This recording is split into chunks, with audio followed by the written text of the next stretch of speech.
नमस्कार साथियों, मैं आनंद यादव स्वागत करता हूं आपको यूट्यूब चैनल के इस ऑनलाइन लर्निंग प्लेटफॉर्म पे। जैसा कि आप लोगों ने पहला लेक्चर देखा होगा, अब उसी का दूसरा पार्ट है ये। अब वर्णमाला का जो दूसरा पार्ट है, इसका इम्पोर्टेंट जो टॉपिक है वो हम लोग पढ़ेंगे जीभ के आधार पर स्वरों का वर्गीकरण।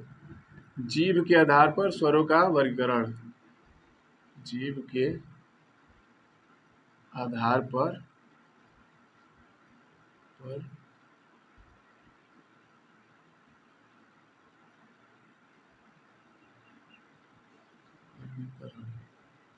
जीभ के आधार पर स्वरों के वर्गीकरण। जीभ के आधार पर स्वरों के मेनली 3 क्लासिफिकेशन किए गए हैं। इसके 3 भागों में बांटा गया है। जीभ के आधार पर 3 भागों में बांटा गया है, जिसको हम लोग यहाँ पे देखते हैं। पहला होता है अग्र स्वर। अग्र स्वर। दूसरा होता है आपका मध्य स्वर। मध्य स्वर।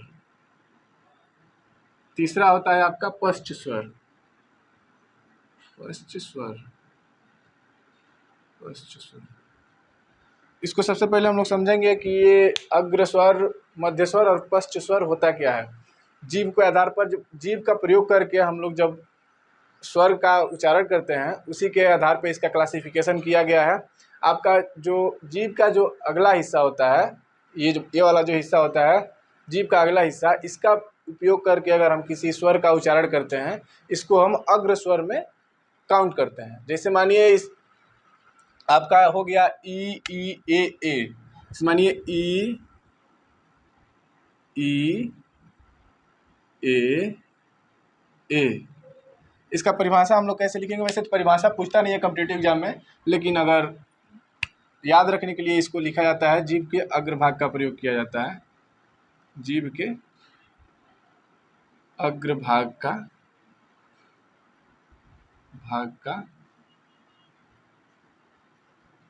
प्रयोग किया जाता है।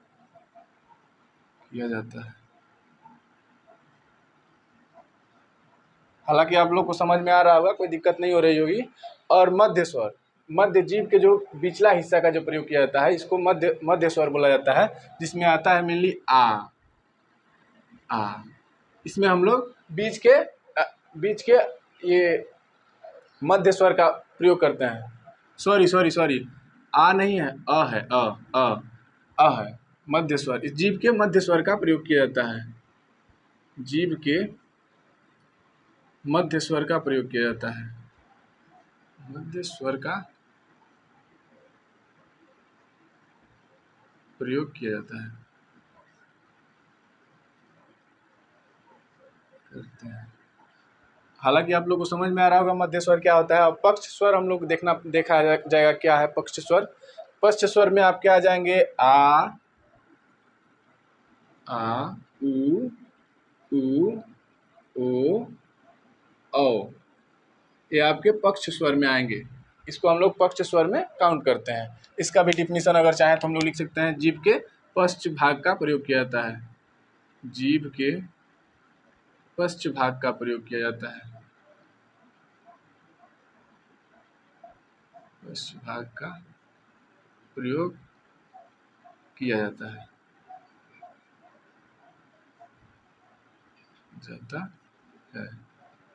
यहाँ तक तो आप लोग को समझ में आ गया होगा। अब चले हम अगले टॉपिक पे। मानिए जीवा के आधार पर स्वरों के भेद हो गए। अब हम लोग दूसरा पढ़ते हैं, मुख के आधार पर स्वरों के भेद।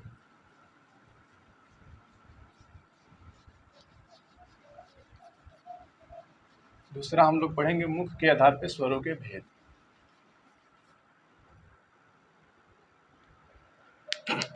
मुख खुलने के आधार पर या मुख के आधार पर?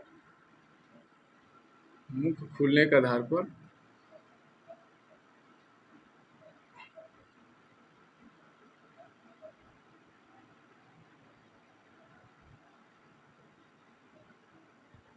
स्वरों के भेद। मुख खुलने के आधार पर स्वरों के मेनली 4 भाग होते हैं, जिसको हम लोग देखिए यहाँ पढ़ते हैं। पहला होता है आपका संवृत्त स्वर। संवृत्त स्वर। वृंत स्वर। दूसरा होता है आपका अर्ध संवृंत स्वर, अर्ध संवृंत स्वर। तीसरा होता है आपका विवृत स्वर, विवृत स्वर। और चौथा होता है आपका अर्ध विवृत स्वर, अर्ध विवृत स्वर। स्वर सबसे पहले तो हम समझते हैं कि संवृंत स्वर क्या होता है। मुख लगभग जैसे जिसको बोलने में हमारा मुख लगभग बंद रहता है, जैसे मानिए हम किसी स्वर का उच्चारण कर रहे हैं और हमारा मुख लगभग बंद होता है, वहाँ पे हम लोग का यूज करते हैं संवृंत स्वर का। अब संवृंत स्वर में आते कौन कौन है, जैसे आपका ऊ हो गया, ऊ हो गया, ई हो गया, ई हो गया, ये आपके संवृंत स्वर में आएंगे। जैसे मानिए ऊ, ऊ, ई, ई। मुख लगभग बंद होता है, मुख लगभग बंद होता है, मुख लगभग बंद होता है, ज़्यादा मुंह नहीं खुलता है यहाँ पे, मुख मतलब मेनली बंद होता है। वो आते हैं आपके संवृंत स्वर, संवृंत स्वर में। और आपका अगला है अर्ध संवृंत स्वर। अर्ध संवृंत स्वर में आपके कौन कौन आ जाएंगे, ओ हो गया और ए हो गया। मतलब इसमें मुख हल्का सा खुलते हैं, ज़्यादा नहीं खुलते हैं, मतलब आधा खुलते हैं समझिए। इसमें मुख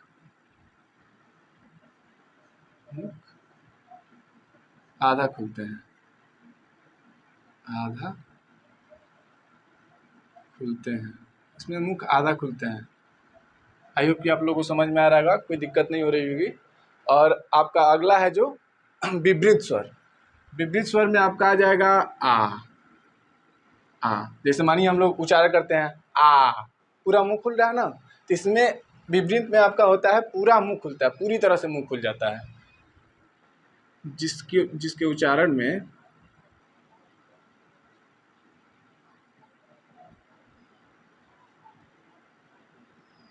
पूरा मुख खुलता है, मुख खुलता है, वो आपके आ जाएंगे विवृत स्वर में। और इसके बाद होते हैं आपके अर्ध विवृत स्वर। इसमें आ जाएंगे अ, ओ, ए, ये तीनों आपके आ जाएंगे। जैसे मानिए अ और ए आ जाएंगे आपके, ये आपके आ जाएंगे अर्ध विवृत स्वर में। इसमें इसका प्रयोग करते समय हमारा मुख मतलब पूरा नहीं खुलता है, आधा खुलता है। जैसे मानिए अ, आधा खुला है ना, औ आधा खुला है। इस तरह से हमारा अर्ध विवृत में, तो इसका मतलब डिफिनीशन हमारा इस तरह समझेंगे कि जिसका उच्चारण करते समय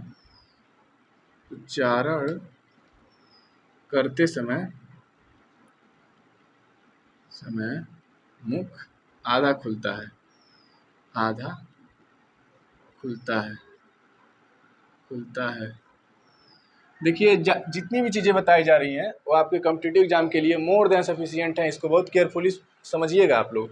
ये आपका पूछ लेगा संवृंत स्वर क्या होते हैं, इसमें 4 ऑप्शन दे देंगे, आपका दे देगा ऊ, ओ, आ, औ, तो आपको उसमें काउंट करना होगा। संवृंत स्वर में आपका जाएगा ऊ।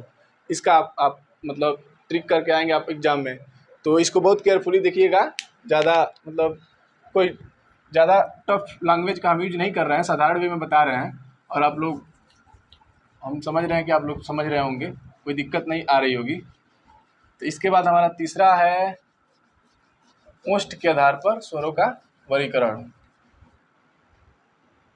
और ओठ के आधार पर, जिससे इसके प्रयोग से हमारा जो किया जाता है ओष्ठाकृत के आधार पर स्वरों का वर्गीकरण।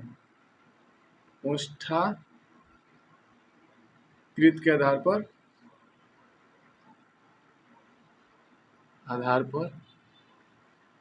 स्वरों का वर्गीकरण, स्वरों का वर्गीकरण।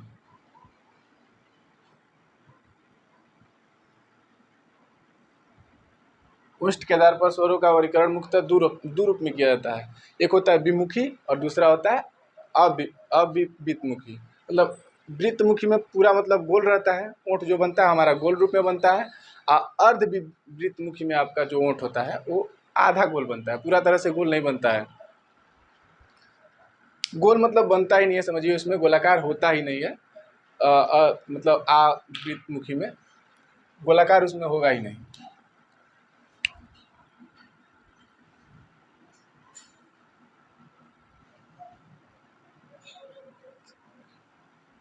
वृत्तमुखी आपका हो गया, दूसरा हो गया आवृत्तमुखी। आवृत्तमुखी ये दो टाइप होते हैं। आप वृत्तमुखी में आपके कौन कौन सा आ जाएंगे? ऊ, ऊ, ओ, औ। देखिए इसका उच्चारण करते समय हमारा पूरा मुंह खुल रहा है, मतलब गोलाकार हो जा रहा है, पूरा तरह से मुंह गोलाकार हो जाए। जैसे मानिए ऊ गोलाकार हो जा रहा है, ओ इसमें भी हमारा मुंह गोलाकार हो जा रहा है। तो इसमें हम लोग किसका कौन कौन आ जाएंगे? मेनली चार आते हैं इसमें। देखिए इसमें आ जाएंगे ऊ, ऊ, ओ, ओ। ये आपके चार आ जाएंगे। इसमें मतलब मुंह पूरी तरह से खुल जाता है, मुख पूरी तरह से खुलता है, तरह से खुलता है।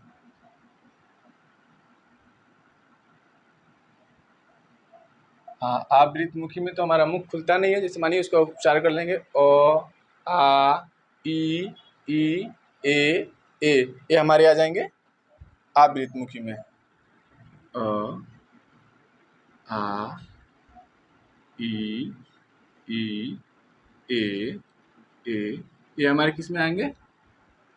आवृत्तमुखी में। इसका भी डिफिनीशन ये हो जाएगा कि जिसमें मुख गोलाकार नहीं होता है, जिसमें ओंठ गोलाकार नहीं होता है, ओष्ठ गोलाकार नहीं होता है, गोलाकार नहीं होता है, इसमें ओष्ठ गोलाकार नहीं होता है, वो आपके आ जाएंगे आवृत्तमुखी में। आई होप कि आप लोगों को पूरी तरह से समझ में आ गया होगा, कोई दिक्कत नहीं होगी, मतलब पूरा तरह से क्लियर हुआ है ना। तो आइए पढ़ते हैं हम जाति के आधार पर स्वरों का वर्गीकरण। जाति के आधार पर स्वरों का वर्गीकरण।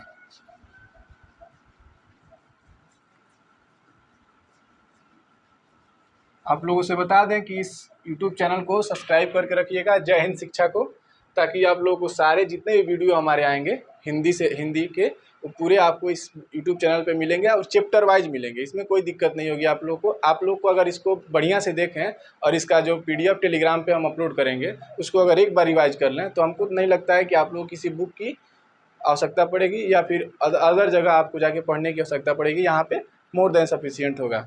तो हम लोग अगला टॉपिक जो है हमारा जाति के आधार पर स्वरों का वर्गीकरण। जाति के आधार पर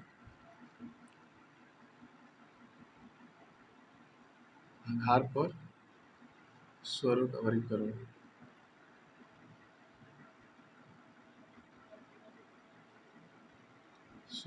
इसको मेनली दो भाग में बांटा गया है, जिससे सजाती और एक हो जाता है विजातीय। सजाती, सजाती स्वर और विजातीय स्वर। सजातीय स्वर, विजातीय स्वर।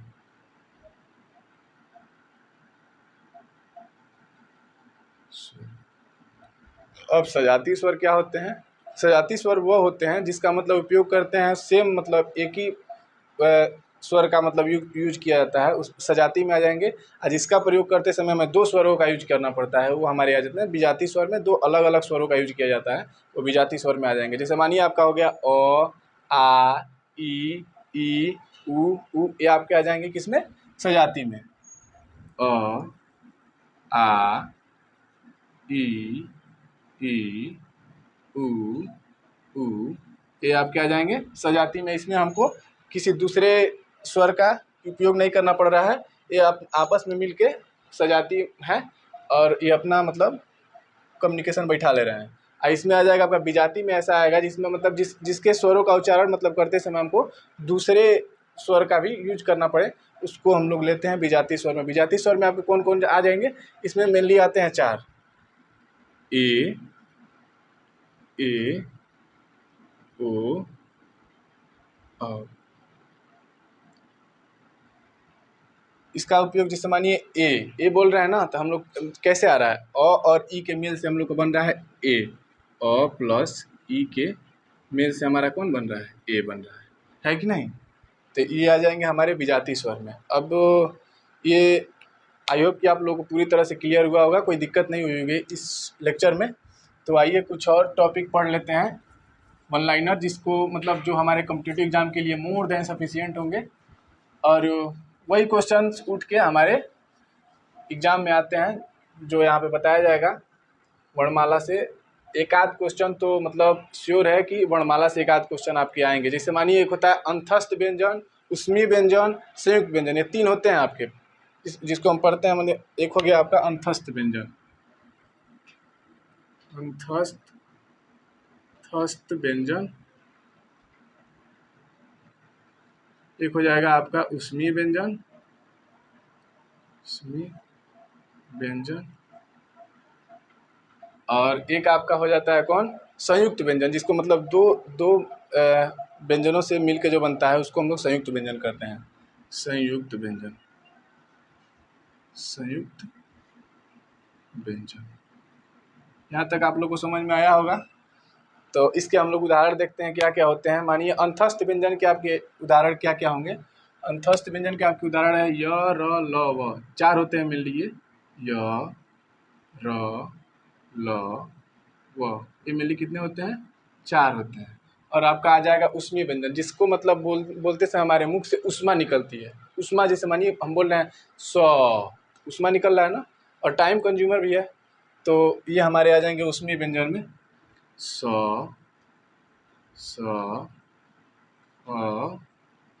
और ह। ये आपके आ जाएंगे इसमें ऊष्मीय व्यंजन में।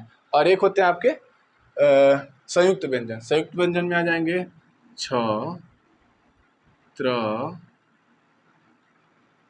ज, ज्ञ, और एक क्या होता है आपका, एक होता है आपका छ, त्र, ज्ञ, और एक होता है स्र। स्र होता है आपका, स्र। ये आपके मेनली ये भी 4 होते हैं आपके, ये भी 4 होते हैं आपके। और एक होता है आपका, पहले लेक्चर में मैंने बताया था, अयोग्यवाह। अयोग्यवाह 2 होते हैं मेनली। अयोग्यवाह उस स्वर में आते हैं आपके, ये व्यंजन में नहीं आते हैं। व्यंजन में आपके मेनली यही अंतस्थ व्यंजन, ऊष्मीय व्यंजन और संयुक्त व्यंजन। इसको मतलब ऊष्मीय व्यंजन का एग्जाम में आपसे पूछता है संघर्षी व्यंजन करके। इसके 2 नाम होते हैं, ऊष्मीय व्यंजन या संघर्षी व्यंजन। संघर्षी व्यंजन, अगर आपको संघर्षी व्यंजन करके भी आए तो आप लोग समझिएगा ऊष्मीय व्यंजन हमसे पूछ रहा है। तो यहाँ तक समझ में आया पूरी तरह से।